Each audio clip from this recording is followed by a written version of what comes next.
Olá, estudantes. O professor César Mangolin, da disciplina Teoria do Conhecimento. Vocês estão agora na fase da... Essa é a nossa primeira conversa dessas aulas síncronas, né?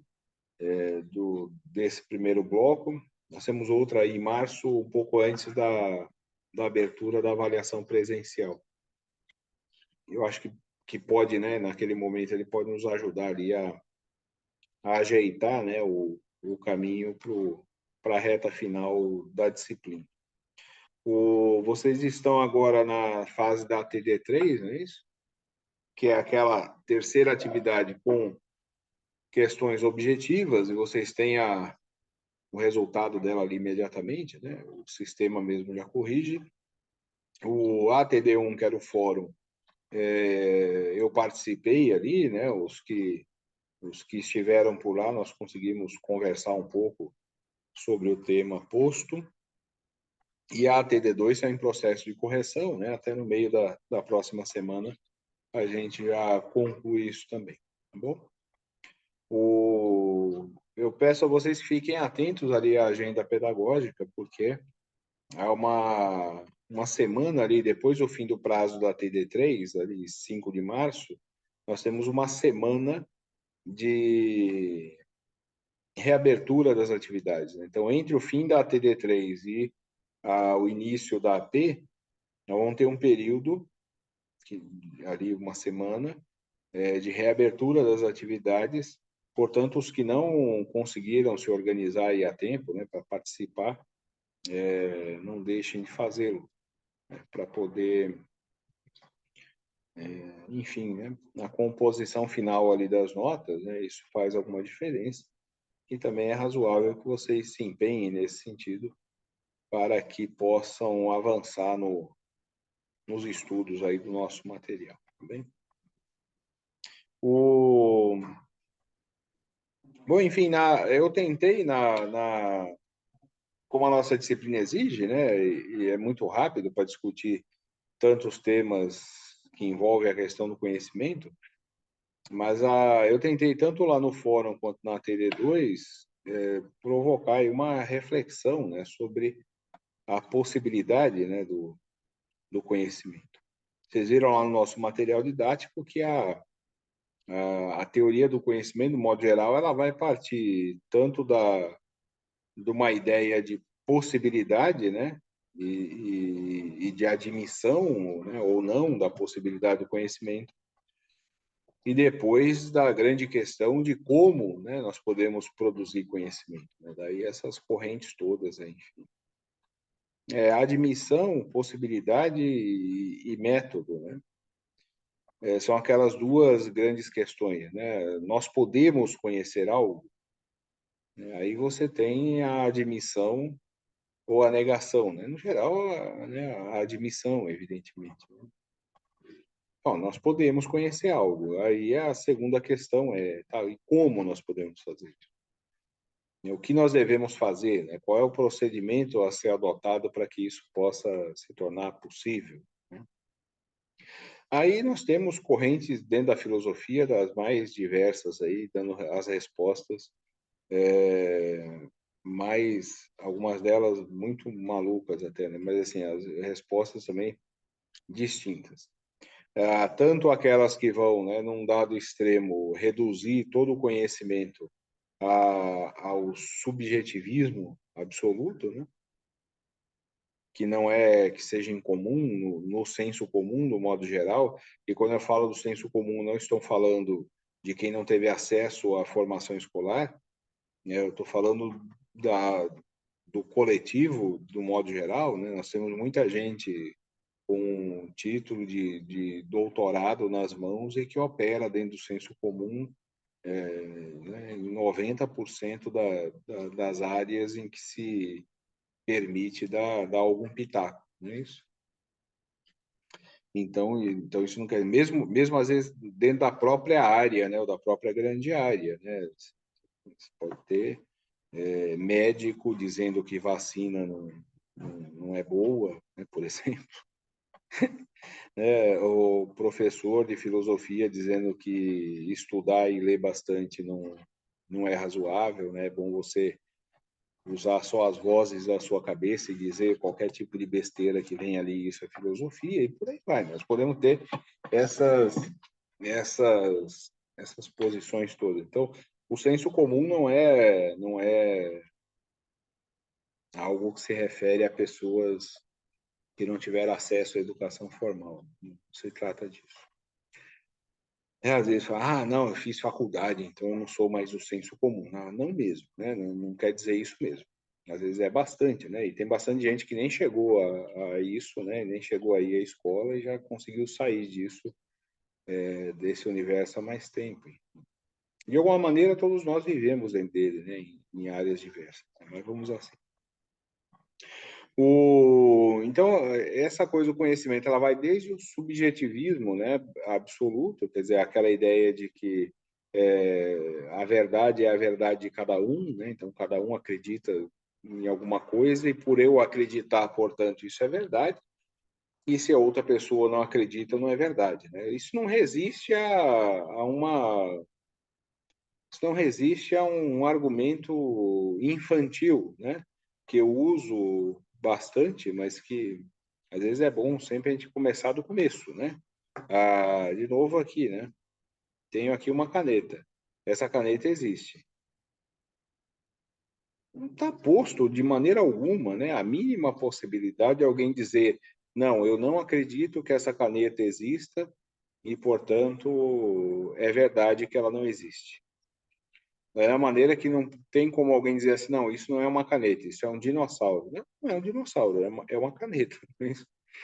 Então, assim, mas eu acho que é um dinossauro, então para mim é dinossauro e isso é verdade para mim. Tá bom, isso não é verdade, né? Isso é um devaneio, né? Isso né? um desvio, né? Muito maluco, enfim, pode chamar isso de qualquer outra coisa, menos de verdade. A verdade ela não é subjetiva, não é relativa. Então, vai desde essas posições mais extremadas do subjetivismo até as outras posições mais extremadas de um dogmatismo absoluto, né? E que é sempre perigoso, porque o campo da ciência, a filosofia até se permite mais a isso, né? Num dado sentido, dentro da filosofia não existe certo ou errado, né? Existem determinadas posições, em alguns campos da filosofia, determinadas posições que são assumidas, né, e que elas são compreendidas pelas disposições ali dos seus personagens, né, seus autores. E, portanto, isso não é certo nem errado, né, nem verdade nem mentira, né, isso é uma posição. O que nós não podemos fazer na filosofia, né, então na filosofia e na ciência às vezes acontece um tanto mais disso, né, de uma imposição que é bastante similar àquela dada a ausência de argumentos palpáveis, né, observáveis, aquela que ocorria ali na Idade Média, mas que ainda ocorre algumas vezes no nosso tempo, que é própria do universo mítico religioso. É assim e pronto, né, e acabou. Isso é mais perigoso porque, né, no campo da ciência, no campo do universo mítico religioso, não é tão perigoso porque, dado que, né, o que se está afirmando não pode ser verificado, ficamos assim, né? No caso da ciência, isso é mais perigoso, né? Porque quando se afirma algo, se impõe algo dessa maneira, o tempo pode acrescentar informações a esse conhecimento, pode retirar determinadas informações que eram consideradas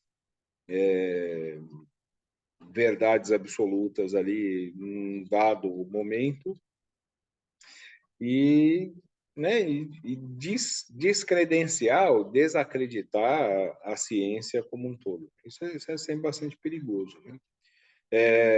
Dá inclusive margem para que alguns usem um argumento ruim, né? Que as pessoas, porque a ciência já afirmou que tal coisa era não sei o quê e depois viu que não era. Tá bom, né? Usar esse argumento não quer dizer que tudo que nós chamamos de ciência não merece respeito e não merece ser considerado seriamente por isso, né? Não é razoável, né? o professor de vocês aqui, um dia andando, caiu no chão. Isso não quer dizer que toda vez que eu andar, eu vou ter que necessariamente cair. Então, é melhor que eu não ande mais. Então, vamos desacreditar da capacidade da pessoa que caiu andar. Não, não, né? Então, às vezes, inclusive, equívocos, né, são cometidos aí em alguns campos da ciência também. Enfim, né? Isso acontece porque é atividade humana. Mas isso não nos permite, claro, colocar em dúvida ou em questão, né, ou dizer assim, olha, se isso já ocorreu uma vez, então tudo pode ser uma grande farsa, portanto, a verdade não existe. A verdade é a verdade de cada um. Não dá, né? Não é possível fazer isso também. Então, dentro da teoria do conhecimento, existem essas possibilidades. Na filosofia, eu disse, né, que essa coisa do certo ou errado, da verdade ou da mentira, enfim, ela é um pouco mais complicada, por quê? Porque nós podemos ter posições filosóficas, posições políticas, posições derivadas de valores éticos, posições, enfim, né, em quaisquer campos, que são posições tomadas diante de um dado elemento da realidade objetiva. Mas vejam que há um limite para isso, né? Então quer dizer que a filosofia pode dizer qualquer miséria que a gente quiser dizer sobre o mundo e qualquer outra coisa que a gente inventar para além desse mundo, então é verdade para a filosofia. Não, né? Não. Há um limite para isso, claro, né? O que a gente está dizendo é que nós temos conhecimento humano acumulado em áreas as mais distintas, a filosofia contribui largamente para isso. Nós temos a ciência, né, que se desenvolve a passos largos aí nos últimos 4 séculos, né? nos 2 últimos particularmente, e nós temos coisas que são bem consolidadas já.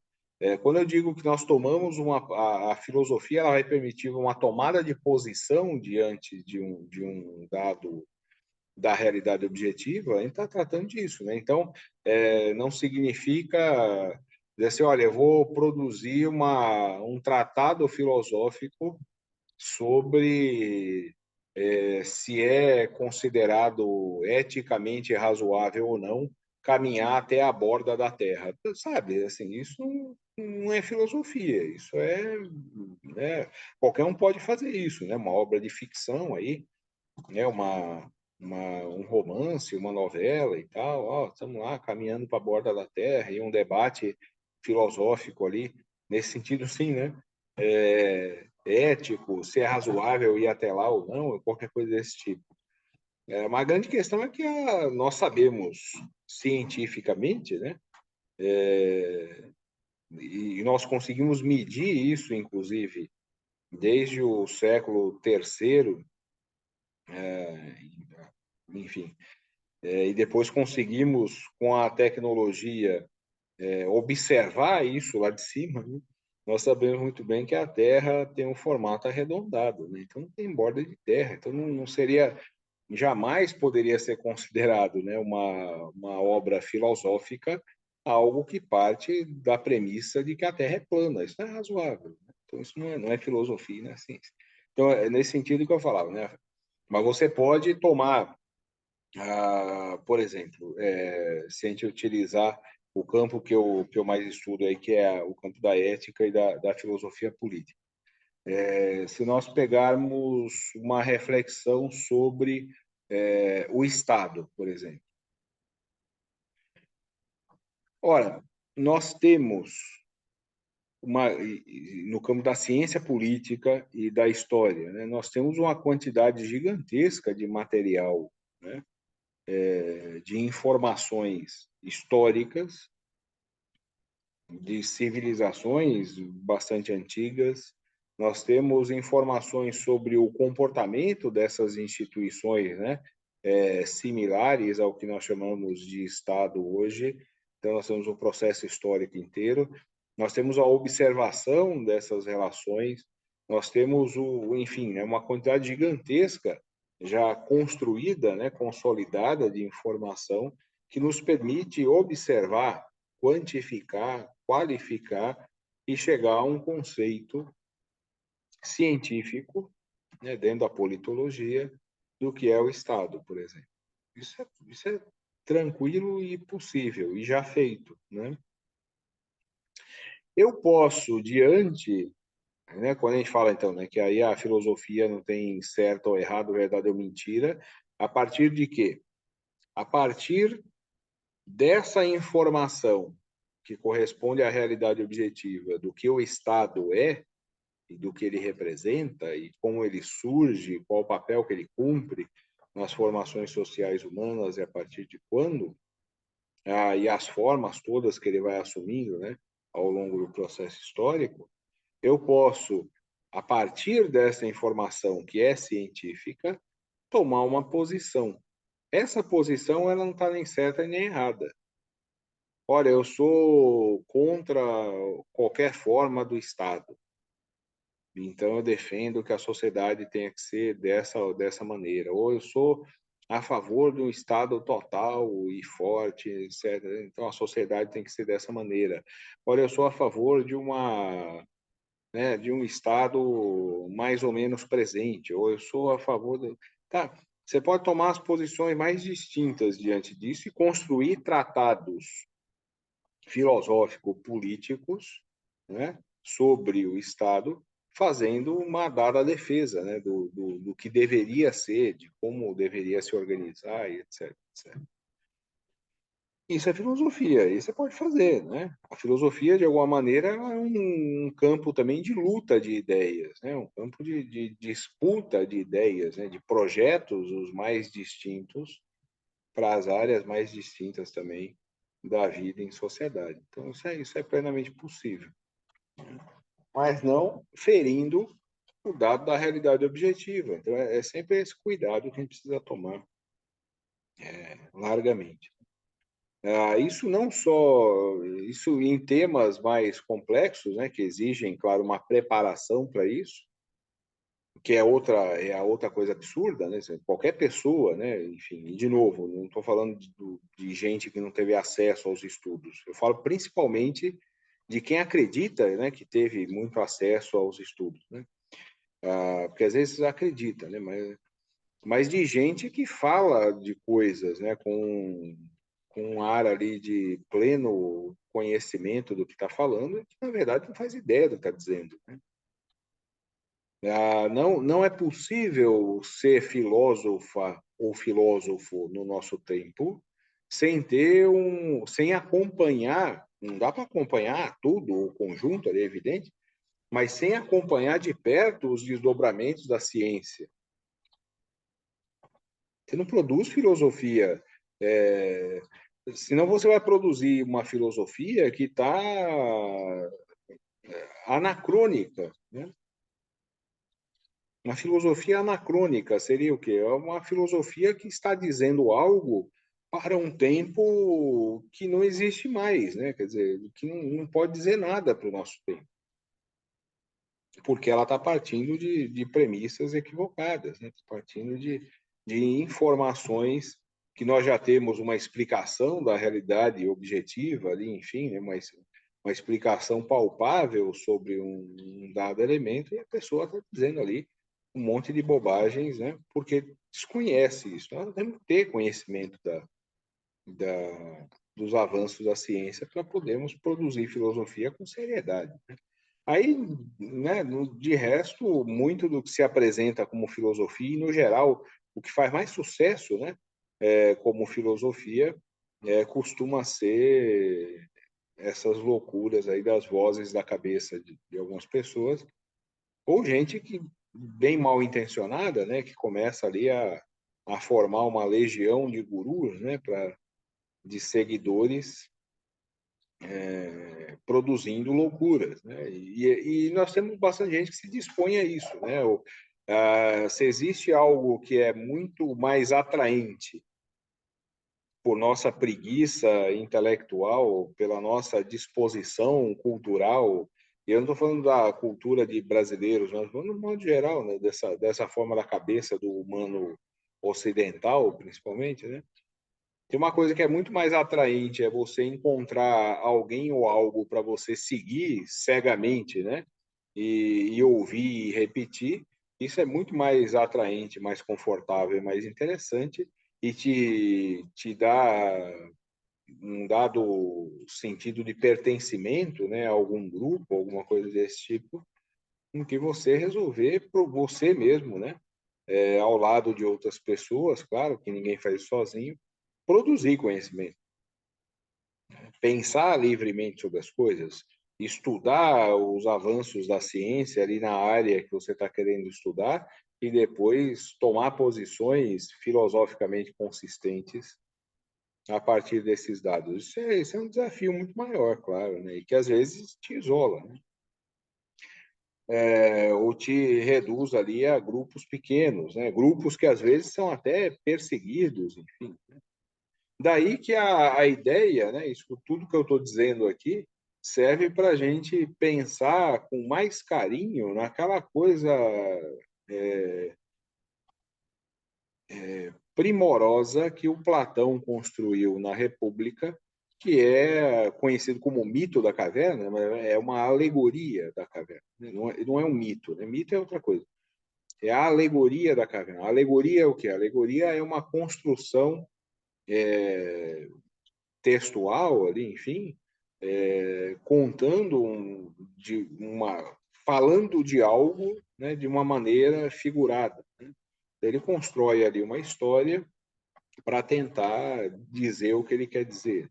Essa é o instrumento dessa coisa que a gente chama de uma alegoria. Então, ele está dizendo algo que nos remete ali ao tema que ele quer tratar, evidentemente. A alegoria da caverna ela nos leva a esse tipo de reflexão. Né? O, inclusive, algo que é bastante do nosso tempo aqui, né? Quando você vê as pessoas assumindo determinadas posições, enfim, que elas não têm fundamento algum, né? Nem onde a pessoa afirma ter, né? E elas assumem esse tipo de posição e acreditam de fato, né, em loucuras as mais diversas, porque não conhecem nada do que nós pudemos avançar em termos de explicação da realidade objetiva, isso é verdade, e em segundo, porque não é isso que está em questão, né? Várias das nossas posições elas são tomadas por outros interesses, né? Muito mais por razões muito diferentes daquelas que nós afirmamos. Ou tem um monte de gente aí que poderia economizar um bom dinheiro, né, com análise e com terapia, se conseguisse entender isso de uma vez por todas e começar a se autoanalisar, né? Quer dizer, tem uma porção de coisas que nós falamos, né, atitudes que nós tomamos e aí o discurso que você faz ali e tal, que na verdade o que você está querendo mesmo não tem nada a ver com aquilo que você está dizendo, né? Você está falando ali para tentar provocar um efeito que é o que você está desejando ali mesmo. Então, a gente começar a ser capaz de pensar assim, ó, por que exatamente eu estou fazendo isso? Né? É por isso que eu estou falando mesmo? Né? A medida é essa? Ou eu estou fazendo isso porque a minha intenção é outra? Né? E quando a gente começa a fazer isso, é bastante curioso, né? Que você descobre assim que às vezes você está mesmo fazendo algo ali com a intenção, uma similaridade, né, entre a intenção e o gesto, mas existem outras intenções diversas embutidas ali que vão determinar a entonação da voz, a postura, um ato ou outro. Ah, o mito ou a alegoria da caverna nos ajuda a pensar nisso tudo, inclusive sobre essas questões que envolvem a maioria. E o Platão fala ali, pô, esse cara ele vai voltar ali, né, a hora que ele volta ali, vai tentar, ele fala assim, olha, se esse cara tentar dizer para os demais que o que eles estão vendo ali e julgando ser verdade não tem nada a ver com a realidade, aquilo é só um reflexo do mundo real, que o mundo real é outra coisa, os caras vão querer matar esse cara. Né? E isso acontece largamente, né? Quer dizer, olha, eu estou tão condicionado, né, a acreditar que um negócio que eu estou enxergando ali é a verdade absoluta, porque alguém me disse, e eu não fui investigar, porque a maioria está dizendo e está fazendo igual, portanto, se a maioria está indo, eu também vou. Enfim, né? Eu vou naquele efeito de manada, e se alguém disser que não, né? Se alguém aparecer e me disser que isso aí está errado, essa pessoa se torna um grande inimigo. Essas animosidades todas, né? No geral, as reações elas são agressivas, né? Proporcionalmente ao grau de conhecimento ou desconhecimento de fato do que se está falando. Quanto menos de fato se sabe o que está dizendo, né? E não há, portanto, argumento para defender o que se está tentando afirmar, aí as pessoas têm que apelar para outros instrumentos, né? Olha, eu estou dizendo que é e pronto, né? É o argumento às vezes do pai e da mãe, né? Por quê? Porque sim, né? Mas por quê? Não, porque senão eu dou-lhe um tapa na boca e nós resolvemos do ponto, né? E as coisas se resolvem dessa maneira. A teoria do conhecimento ela precisa dar conta dessas questões todas, né? Embora a gente apresente isso tentando dar exemplos. É que não tem nada simples isso aqui, né? Mas dando exemplos mais simplificados, enfim, são grandes e profundas essas questões. Tá bem? Estudem com carinho ali quem não fez ainda, faça, e quem já fez, releia. Eu deixei lá na TD2 a alegoria da caverna, como ela aparece no livro A República, não uma que aparece no geral por aqui, que é um resumão, assim, né? Fizeram um texto único, né? Ela aparece na forma do diálogo, que é como Platão escrevia, né? Os textos todos, que é bastante interessante. Aliás, o livro inteiro do Platão A República é interessantíssimo, bastante interessante.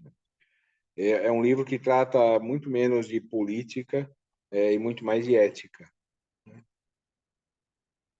embora essas duas coisas não sejam separadas de maneira alguma. Então era isso. Nós conversamos aí pelas mensagens e nos vemos de novo em março. Um abraço para vocês. Até a próxima.